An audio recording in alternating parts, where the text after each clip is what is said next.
February 20th, the armed formations of the Russian Federation violated the ceasefire regime on 80 separate occasions, including 72 incidents when the Russian occupation forces utilized armament prohibited by Minsk agreements.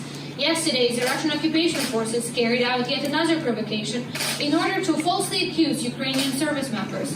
The aggressor opened fire using heavy armament from the settlement of Lobacheva in the direction of Luhansk. Both settlements are located on the territory that is currently temporarily occupied and not under the control of the Ukrainian government. Without any aggressive actions by the Ukrainian service members, the occupation forces continue to carry out chaotic shellings of settlements on the occupied territories with the aim of discrediting the joint forces. Moreover, over the course of the last 24 hours, as a result of a shelling by the Russian occupation force, a vehicle of the Ukrainian representatives of the joint ceasefire coordination and control center was destroyed. These acts once again prove the unwillingness of the aggressor to abide by the agreements that were reached, as well as these acts are aimed at further escalating the situation along the line of contact. As of today, by 9 o'clock this morning, Russian occupation forces violated the ceasefire regime on 8 separate occasions. All of those were with the use of armament prohibited by Minsk agreements. The adversary continued to utilize 152mm and 122mm artillery systems, as well as 120mm and 82mm mortars. As a result of the shellings, one service member was wounded in action.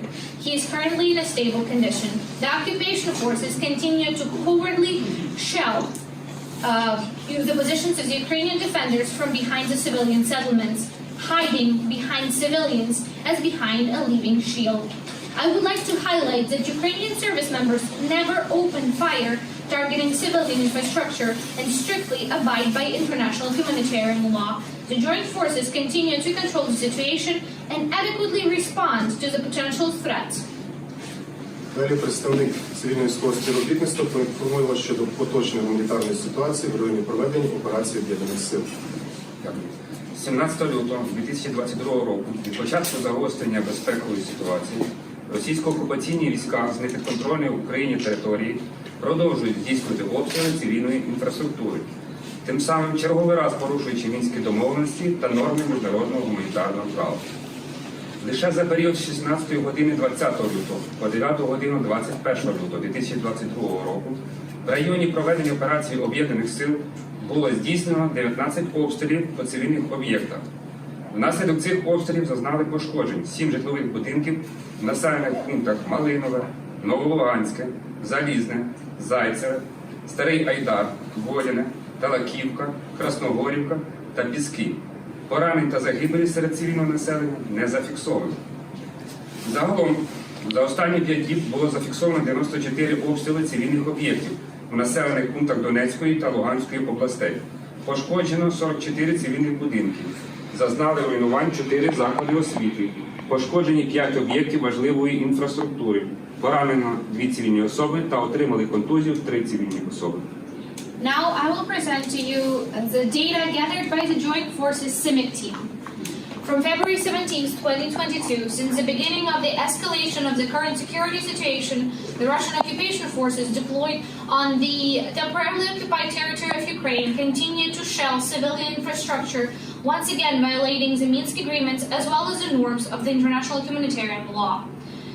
In the period from the 4 p.m. of February 20th till 9 a.m. of February 21st, 2022, there were 19 shellings of the civilian infrastructure installations.